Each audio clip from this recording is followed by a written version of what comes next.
Assalamualaikum warahmatullahi wabarakatuh. Alhamdulillah, wassalatu wassalamu ala rasulillah wa ala alihi wa sahbihi wa man wala, amma ba'd. Ayyuhal ikhwah, a'azzani wa a'azzakumullah, saudara-saudaraku yang semoga dimuliakan oleh Allah.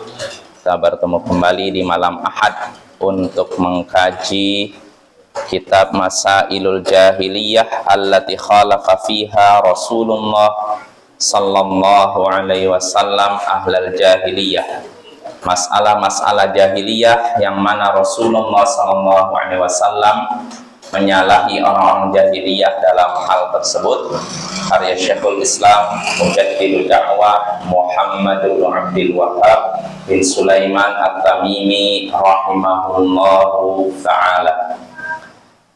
Ya, pada pertemuan sebelumnya kita terakhir sampai masalah jahiliyah yang ke-45, yaitu mu'aradatu syar'illahi bi qadari, menentang syariat Allah dengan takdirnya. Nah, ini masih ada hubungannya dengan masalah sebelumnya, yaitu masalah takdir, menentang syariat Allah dengan takdirnya. Kenapa perlu disebutkan seperti ini? Kata Syekh Shalal Fauzan ketika menjelaskan masalah ini, karena di sana ada orang-orang yang menentang syariat Allah dengan takdirnya. Maksudnya bagaimana? Kata mereka, bagaimana bisa Allah menakdirkan adanya kekafiran dan keimanan? Allah sudah menakdirkan ada yang kafir, ada yang beriman, tapi Allah juga berikan perintah untuk melakukan perintahnya, menjauhi larangannya. Kata mereka, tidak ada faedahnya seperti itu. Kalau semuanya sudah ditakdirkan, untuk apa ngasih perintah dan larangan? Nah, ini pendapat sebagian orang yang menolak takdir. Kata mereka, nggak ada gunanya perintah dan larangan dari Allah, karena semuanya sudah Allah takdirkan. Ya, kata Syekh Shalal Fauzan, wa hadhihi min akhtari masailil jahiliyah. Ini termasuk masalah jahiliyah yang sangat berbahaya. Dan ini juga diikuti oleh orang-orang yang mengklaim bahwasanya antara syariat dan takdir ada pertentangan. Jadi katanya namanya syariat, Allah menyuruh begini, tapi ditakdirkannya ini pertentangan, kata mereka. Padahal kenyataannya fala mu'aradata baina syar'i wal qadari abadan. Padahal kata Syekh, tidak ada pertentangan antara syariat Allah dengan takdirnya selama-lamanya. Fa'allahu qaddara syirka wal ma'asi wal kufr wa naha 'an dzalik. Allah menakdirkan adanya syirik, maksiat dan kekafiran, tapi Allah juga larang demikian. Wa syara'al iman wal istiqamah was shalah. Sebaliknya Allah mensyariatkan kepada kita untuk beriman, tetap di atas jalannya dan baik, soleh. Wala mu'aradatu bainahuma, dan tidak ada pertentangan antara keduanya. Artinya ketika Allah menakdirkan adanya syirik, Allah juga larang hambanya melakukan itu. Ya, Allah melarang hambanya melakukan syirik, walaupun Allah takdirkan adanya syirik. Kenapa Allah takdirkan adanya syirik? Karena ada hikmah di situ. Ya, di sini kata Syekh, li'anna al-ibad humul ladzina yaf'aluna hadhihi al-af'al bi ikhtiyarihim wa iradatihim wa masyiatihim. Karena hamba, manusia kita semua, mereka lah yang melakukan perbuatan tadi karena pilihan mereka dan keinginan mereka dan kehendak mereka. Artinya tidak ada manusia yang hidup terpaksa, Bapak ya. Ya, apa yang terpaksa sini, Bapak? Gak ada, saya yakin gak ada satupun yang terpaksa. Bapak datang ke sini, apakah ada yang maksa? Oh, kaki saya jalan sendiri, kenapa? Apa ada yang gitu? Kalau ada yang seperti itu, ada dua kemungkinan: sakit jiwa atau kesurupan. Karena orang kesurupan tiba-tiba jalan, nggak sadar kan? Iya nggak? Iya. Tapi selama Bapak di sini waras, sehat, maksudnya akalnya sehat, plus tidak kesurupan, insya Allah datang ke sini karena kehendak sendiri, bukan karena terpaksa, ya kan? Nggak ada manusia yang terpaksa. Ya, dalam artian Kita semua punya kehendak dan pilihan untuk milih mana yang baik, mana yang benar, tinggal kita pilih.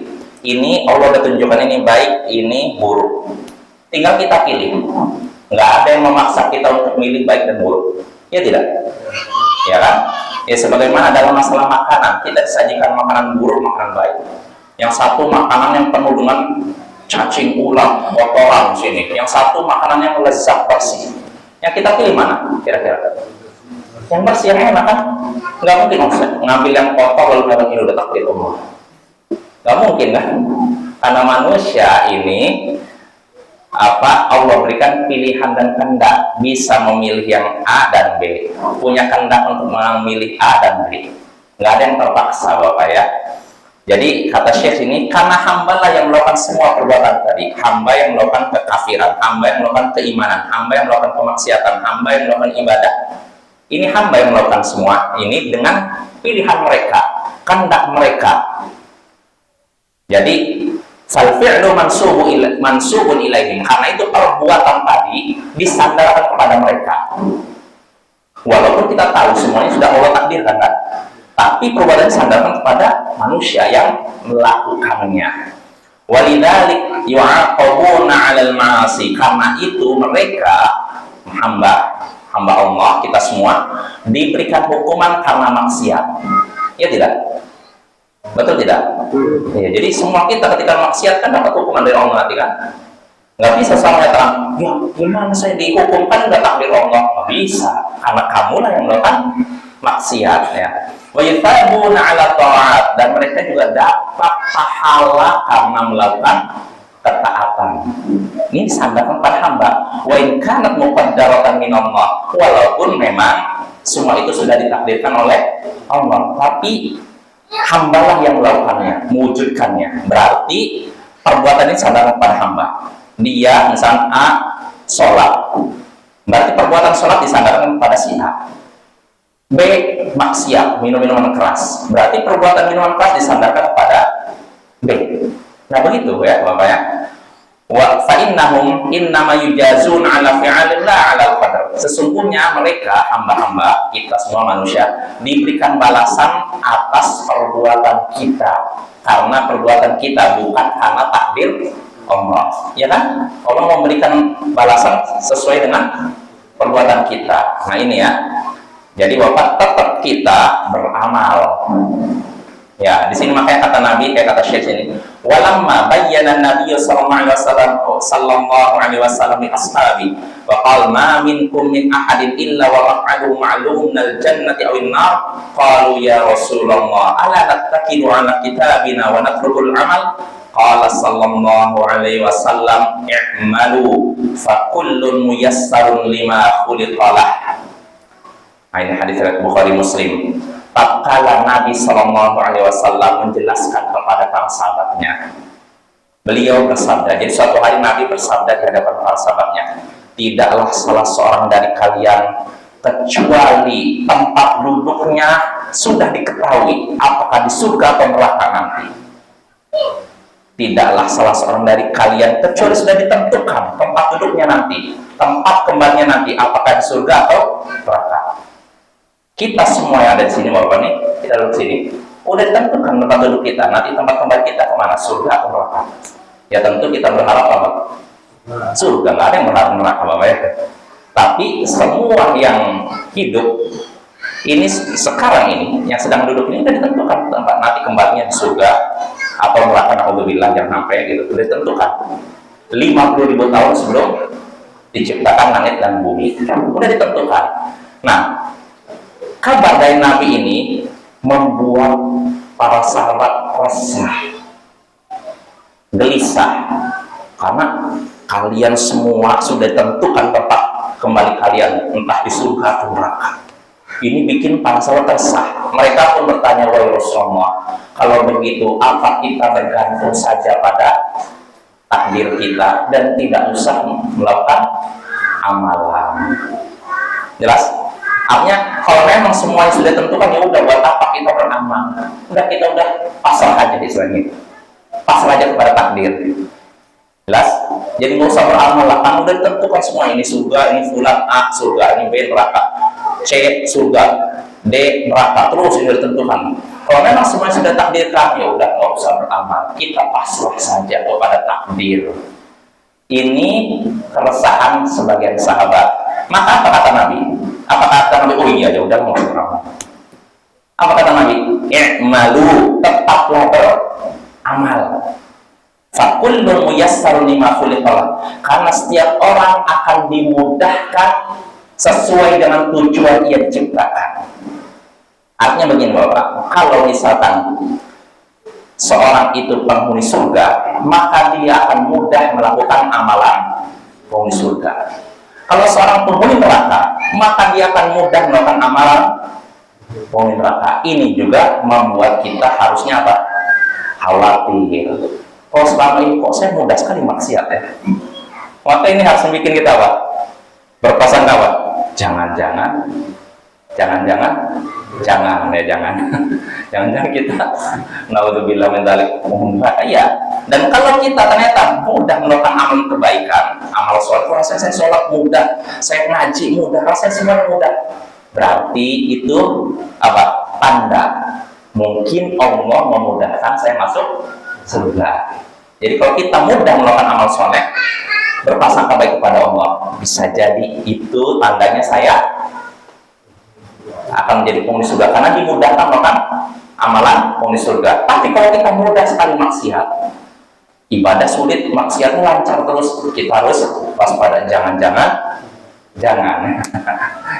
nanti jadi penghuni neraka. Maka segeralah bertobat. Nah itu. Nah di sini ketika para sahabat menyatakan buat apa kami beramal, udah kita pasrah aja kepada takdir. Nabi menyuruh apa? Tetap beramal. Jadi nggak ada istilah pasrah pada takdir, nggak berbuat apa-apa, tetap beramal. Kalau kita memang beramal soleh, beribadah, maka itu kita beribadah dan beribadah. Berarti kalau mudah, itu tandanya mungkin kita akan jadi penghuni surga. Jelas ya? Tapi kalau kita udah tahu hadis ini, oh maksiat terus maksiat, oh mudah sekali maksiat ya. Jangan jangan ini naudzubillah min dzalik menjadi penghuni neraka, naudzubillah. Nah, makanya setelah itu turunlah firman Allah Ta'ala dalam surat Al-Lail ayat 5 sampai 10, fa amma man a'ta wattaqa wa saddaqa bil husna fasanuyassiruhu lil yusra. Adapun orang yang memberi dan bertakwa dan membenarkan yang baik, maka kami mudahkan ia kepada yang mudah. Kami mudahkan ia menuju jalan yang mudah.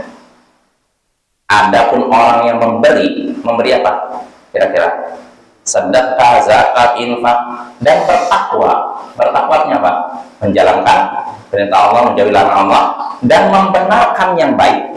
Membenarkan yang baik memiliki beberapa tafsiran dari antara ulama. Ada yang menyatakan masih membenarkan surga, dan ada yang menyatakan membenarkan la ilaha illallah. Nah, siapa yang melakukan itu semua, maka kami mudahkan ia menuju kemudahan. Menuju kemudahan apa maksudnya? Kata para ulama, surga. Jadi Bapak, kalau kita ingin mudah ke surga, caranya bagaimana? Maksiat. Nah, bertakwa. Kata Allah, beri infak. Lalu bertakwa kepada Allah. Jalankan perintah Allah, jauhi larangan Allah, dan benarkanlah surga. Artinya benarkanlah janji Allah.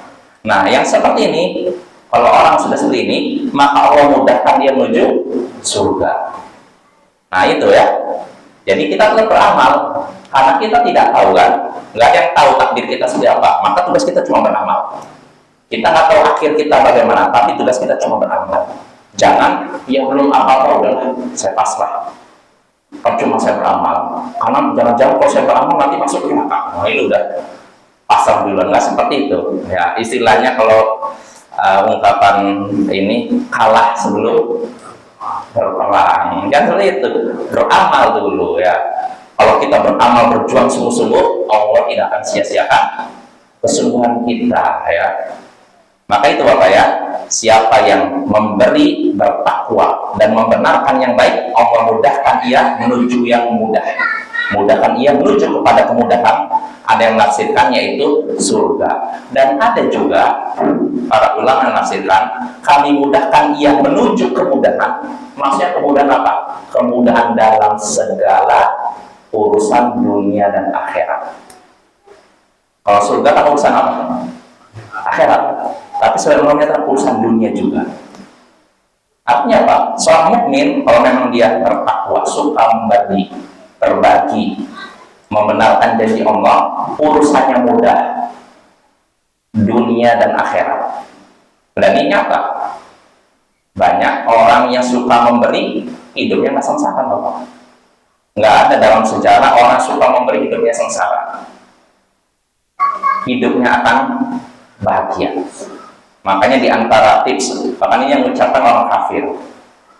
Seorang kafir Amerika, saya pernah baca buku orang Amerika yang nulis tapi terjemahannya, karena bahasa Inggris saya kurang bagus, lemah. Jadi saya baca terjemahan. Jadi orang Amerika ini penulis terkenal. Dia menyebutkan di antara tips bahagia yaitu berbagi. Kenapa bisa begitu? Suatu hari si penulis ini mengalami kegelisahan. Dia dari sisi materi cukup, artinya nggak miskin istilahnya gitu loh, duit berlimpah lah, apa yang berlimpah. Tapi dia merasa nggak tenang gitu. Sampai akhirnya dalam keadaan resah gitu, dia keluar dari rumahnya, menelusuri wilayah sekitarnya. Ternyata ketika dia menelusuri wilayah sekitarnya, di luar rumahnya ternyata ada rumah orang-orang miskin yang ibaratnya apa ya? Seakan-akan cahaya matahari nggak pernah masuk. Saking apa ya? Apa istilahnya? Pemukiman kumuh, nah istilahnya gitu lah. Ternyata di balik rumah yang megah, di belakang rumahnya ada pemukiman kumuh. Orang-orang tidak mampu. Nah, dia setelah itu dia nggak tahu. Ternyata di dekat rumah saya ada orang-orang model begini, hidupnya susah, tidak perlu susah. Akhirnya apa? Dia balik lagi ke rumahnya, dia bawa ini makanan pokok, entah beras atau apa, orang Amerika saya nggak tahu mana. Apa memberikan apa? Dia berikan kepada orang-orang susah itu. Nah setelah dia berikan, dia pulang ke rumahnya, tiba-tiba kegelisahan yang selama ini ada di kepalanya, bikin sesak dari tiba-tiba hilang. Maka dia bisa merasakan, bisa mengetahui, oh berarti obat kegelisahan saya itu dengan apa? Berbagi. Nah itu diantara obat untuk mengobati kecemasan kegelisahan, berbagi. Orang berbagi nggak akan rugi. Nah itu orang yang suka berbagi tidak akan rugi, Bapak ya. Nah yang tadi berkata orang Muslim apa kafir? Kafir. Nah orang kafir kalau bagi-bagi kepada orang aja hidupnya nggak gelisah, apalagi seorang Muslim ya. Nah itu Bapak ya. Jadi kata para ulama, kalau seorang itu memang suka memberi, bertakwa, membenarkan janji Allah, maka Allah mudahkan urusannya di dunia dan akhirat. Mudah urusannya, rezekinya mudah. Nah mungkin timbul pertanyaan, bukannya orang kafir juga begitu? Kayaknya orang kafir punya aset ini, pabrik ini banyak sekali. Itu mereka dimudahkan. Gimana? Nah, maka jawabannya, ya bisa jadi orang kafir dimudahkan, tapi cuma di dunia. Di akhirat nggak dapat apa-apa. Tapi kalau seorang Muslim nggak dapat kemudahan di dunia, dapat juga kemudahan di akhirat. Ya. Karena Allah itu maha adil loh. Kalau orang kafir berbuat baik, Allah balas nggak? Balas, tapi cuma di dunia, di akhirat nggak dapat apa-apa. Balasannya di dunia saja. Mereka berbuat baik, Allah balas di dunia. Ya. Karena Allah adil, nggak mungkin istilahnya menyia-nyiakan perbuatan baik yang dilakukan oleh hambanya. Nah ini Bapak ya. Jadi di sini Allah memerintahkan kita, menganjurkan, memberikan perintah secara tidak langsung bagi kita untuk beramal. Karena orang yang memberi, bertakwa, membenarkan janji Allah, Allah mudahkan menuju surga. Allah mudahkan urusan akhiratnya dan juga dunianya. Lalu yang berikutnya, wa amma man bakhila wastaghna wa kadzdzaba bil husna fasanuyassiruhu lil usra. Adapun orang yang bakhil, merasa cukup dengan dirinya dan mendustakan yang baik, kami mudahkan ia menuju kesulitan. Kalau tadi dimudahkan menuju kebaikan, sekarang kepada kemudahan, sekarang dimudahkan menuju kesulitan. Orang yang bakhil merasa cukup dengan dirinya, artinya sombong lah gitu lah, lalu mendustakan janji Allah surga, maka balasannya apa? Kami mudahkan dia menuju kesulitan. Bakhil artinya apa? Pelit. Makanya nggak ada dalam sejarah orang pelit hidup bahagia. Orang pelit itu hidupnya sulit, apa ya ini? Jadikan ini peribahasa atau apa? Orang pelit hidup sulit, nah gitu. Nah ini ya Bapak ya. Jadi orang pelit hidupnya sulit. Nah di sini secara tidak langsung Allah melarang kita berbuat apa? Maksiat. Karena maksiat akan mengantarkan kita pada neraka dan kesengsaraan di dunia dan akhirat. Nah berarti kalau memang Allah sudah memberikan perintah secara tidak langsung dari tadi, tugas kita apa? Setelah ada perintah itu, beramal. Jangan kita tidak beramal dengan alasan sudah ditakdirkan oleh Allah. Semua sudah ditakdirkan oleh Allah. Jelas Bapak ya? Ini masalah takdir ini cukup kita meyakini segala sesuatu sudah Allah takdirkan, tapi Allah juga memerintahkan kita untuk beramal, itu aja. Gak usah terlalu dalam. Kenapa bisa begini? Takdir itu cukup kita imani, ya. Dan hikmah seperti tadi Bapak ya. Lalu kita lanjut. Fal abdu ya'malu min janibil khair wa yatajannabu syarr. Seorang hamba itu melakukan kebaikan untuk dirinya dan menjauhi keburukan. Wa ammal qadaru fa huwa sirrullahi ta'ala. Adapun takdirnya nanti bagaimana, itu rahasia Allah. Rahasia Allah. La tabhafi, jangan kamu membahasnya. Maksudnya jangan terlalu membahas secara detail, nggak usah. Nanti kalau terlalu membahas secara detail malah jadi bingung, akhirnya meragukan ini Bapak yang meragukan takdir Allah, meragukan Allah bahkan. Kenapa jangan terlalu membahas takdir secara mendalam? Li'annahu la ya'ni, karena itu bukan urusanmu.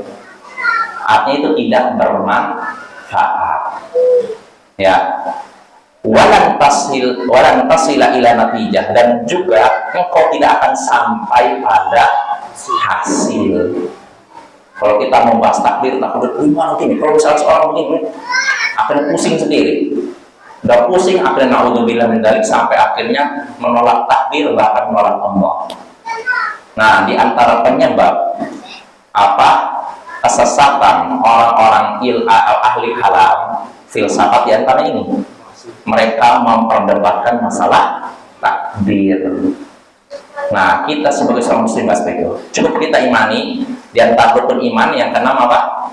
Beriman kepada takdir. Kita yakin segala sesuatu sudah Allah takdirkan, sudah Allah tentukan, sudah Allah ciptakan. Nah, itu aja cukup. Nah, selain itu juga selain Allah sudah menciptakan segala sesuatu, Allah juga memberikan kepada kita apa? Pilihan dan kehendak. Tidak ada hidup yang bisa. Sampai sini aja. Dengan ini kita sudah aman, selamat dari apa? Penyimpangan dan kesesatan. Nggak usah dibahas lebih dalam lagi. Jelas Bapak ya? Ya, insya Allah ini jelas ya. Artinya kita harus beriman pada takdir dan tidak ada pertentangan antara takdir dengan syariat Allah. Nah itu ya. Sampai sini. Nah itu pembahasan masalah jahiliyah yang ke-45. Nah sekarang kita masuk ke masalah jahiliyah yang ke-46. Apa itu? Masabbatul dahr. Mencela dahr, mencela masa, mencela waktu. Maksudnya orang-orang jahiliyah, kebiasaan orang-orang jahiliyah mencela masa waktu. Kaqaulihim, seperti ucapan mereka, wa ma yuhlikuna illa dahr. Tidak ada yang membinasakan kita kecuali dahr, kata mereka. Dahr artinya apa? Masa. Tidak ada yang membinasakan kita kecuali masa, kata mereka. Nah ini surat Al-Jati ayat 24. Nah itu Bapak ya. Ini sifat jahiliyah yang ke-46. Orang-orang jahiliyah biasa mencela masa. Maksudnya apa? Kita baca syarah penjelasan dari Syekh Shalih Fauzan. Kata Syekh hafizahullah, alladzina yansibuna al-hawaditha ila dahr humul duhriyah, yang menyandarkan berbagai kejadian kepada waktu dan masa. mereka adalah kaum Duhriyah. Kaum Duhriyah ini adalah orang-orang yang tidak meyakini adanya hari kebangkitan. Kita tuh hidup cuma di dunia. Ini ada di zaman dahulu. Zaman dahulu ada dan zaman sekarang enggak. Saya yakin ada. Karena kata siapa yang ahli Ibnu Khaldun ya, ahli apa namanya? Dia pernah punya ucapan bagus, at-tarikh yuridu nafsah. Sejarah itu akan mengulang dirinya sendiri. Ibnu Khaldun ya, bukan Ibnu Rushd ya. Jadi artinya apa, Bapak? Sejarah yang dulu terjadi di zaman dahulu suatu saat akan terulang lagi. Ya contohnya orang yang homo zaman dulu ada nggak? Sekarang ada nggak? Ada. Ulang lagi kan, walaupun sekarang namanya mungkin agak dibikin bagus, kan? Terus yang namanya ini pelacuran, WTS, nah ada nggak zaman dulu? Zaman sekarang ada juga kan? Iya. Sejarah tuh ulang deh. Terus ini kita di belakangan sering dengar yang namanya mutilasi, orang dipotong sampai cacat. Zaman dahulu ada nggak? Ada. Ya, sejarah mengulangi dirinya sendiri, terulang lagi. Apa yang pernah terjadi zaman dahulu akan terulang lagi di kemudian hari. Artinya cuma perputaran gitu aja, Bapak ya. Nggak ada yang baru sebenarnya. Walaupun mungkin agak modif, yang kejadian sekarang mungkin ada sedikit mungkin iya ada warna lain, tapi intinya sama. Dulu orangnya gini, yang ini gini, modelnya gini. Nah kita lanjut. Jadi yang menyandarkan kejadian-kejadian kepada masa ini kaum Duhriyah. Wa dzalika annahum idza halla bil makruh fa innahum yansibuna ila dahr wa yadhummuna ad-dahr min ajli dzalik. Yang demikian itu jika terjadi perkara musibah yang mereka benci, mereka akan menyandarkan itu kepada masa. Jadi kalau terjadi musibah, bencana, sesuatu yang mereka tidak sukai menimpa mereka, maka mereka akan menyandarkan itu kepada masa, lalu mencela masa karena itu. Gara-gara ini sih misalkan, gara-gara waktu nih saya jadi, gara-gara siang nih saya jadi begini, gara-gara malam, gara-gara hujan. Nah itu kayak gitu ya. Nah, jadi mereka menyalahkan musibah yang menimpa mereka, yang disalahkan apa? Waktu, masa. Nah ini wal wajib, ini orang jahiliyah, orang musyrik zaman dahulu ya. Wal wajib, yang wajib antan sibal asyailal khaliq subhanahu wa ta'ala.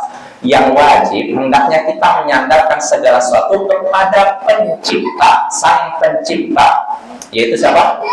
Allah ya. Waddahu innama waqtun makhluqun min makhluqatillah laysa 'inda tasarruf. Sedangkan masa, waktu dan zaman ini cuma waktu makhluk ciptaan Allah ya kan? Waktu ini kan ciptaan Allah kan? Tidak punya tasarruf, tidak punya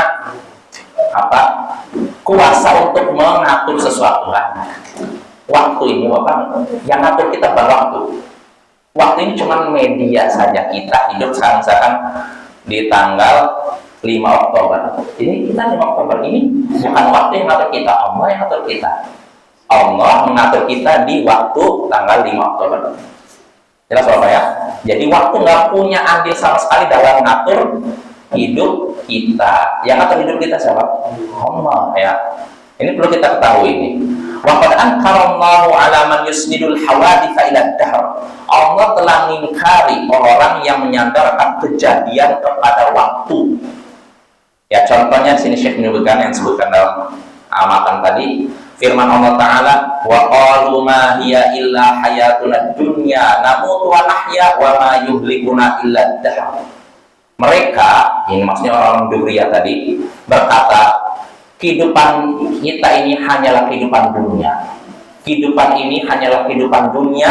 Kita mati dan hidup, dan tidak ada yang membinasakan kita kecuali masa, waktu. Maksudnya apa? Artinya gini, di sini kan disebutkan kehidupan kita ini hanyalah kehidupan dunia. Artinya mereka mengingkari apa? Mengingkari apa? Akhirat kan? Kehidupan kita cuma kehidupan dunia. Artinya mereka tidak meyakini adanya akhirat. Lalu mereka katakan kita hidup dan kita mati dan hidup, dan tidak ada yang membinasakan kita kecuali masa. Maksudnya apa? Mati dan hidup, maksudnya sebagian orang mati, sebagian orang lahir. Berarti ini mati, ini hidup, ya enggak? Dan tidak ada yang membinasakan kita kecuali masa, kata mereka. Artinya apa? Ya enggak ada pencipta di sana. Jadi mereka menyatakan yang sibunal halak ila dahar. Mereka menyandarkan kebinasaan kepada waktu.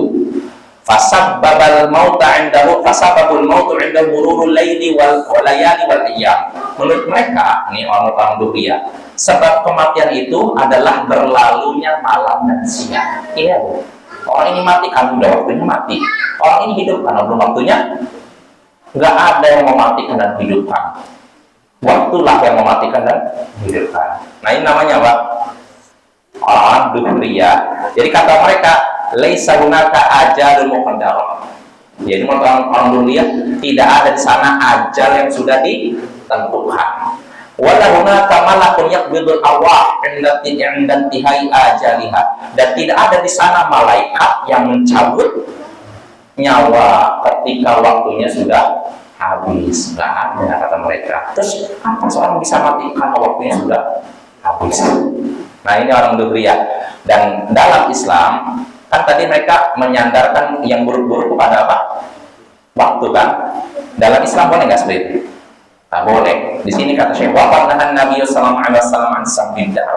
Sungguh Nabi telah melarang kita untuk mencela masa, waktu dan zaman. Nggak boleh. Di sini Nabi bersabda, la tasubbud dahar.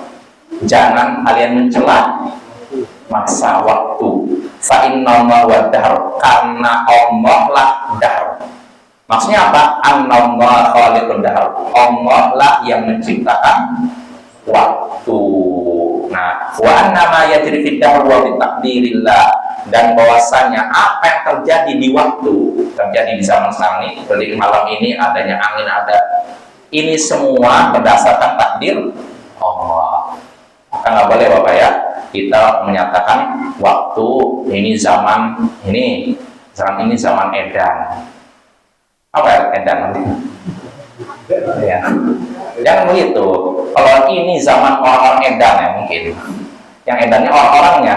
Tapi kalau zamannya nggak edan Bapak. Insya Allah paham Bapak ya edannya.